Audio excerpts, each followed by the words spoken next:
tashmë, por nuk është se ne kemi vuajtur nga fakti që s'kemi pas ligj në lidhje me masat e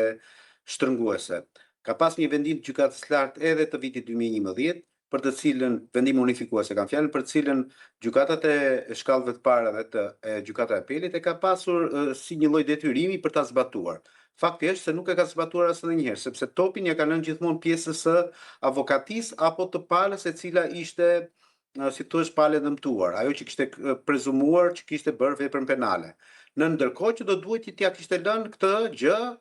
prokurorisë, sepse në rastin konkret është prokuroria ajo që ka ngritur akuzën dhe është prokuroria ajo që do duhet që të vlerësojë përpara gjykatës se përse kërkon një masë sigurimi kaq të fortë, kaq të rëndë, sa kundërshta ajo që është parashikuar nga niri 238 i Kodit të Procedurës Penale, arresti me burg. Një gjë e tillë ka qenë në Kodin e Procedurës Penale, ka qenë në vendimin unifikues, çuditërisht nuk është zbatuar nga ana e gjykatave dhe e gjyqtarëve. Arsyeja pse kjo gjë nuk është zbatuar, për mendimin tim qëndron sa te paaftësia e gjyqtarëve, sa tek mefshtësia e tyre për të bërë noter të prokurorisë, në shumë raste pothuajse kanë qenë të tillë, dhe unë çuditem domethënë pse këta gjyqtarë ja kanë ulur, le të themi, pozicionin ose institucionalitetin që ka gjyqtari në vetvete, të ruajtur me ligj, dhe në fund të ditës edhe për shkak domethënë të qasjes sociale.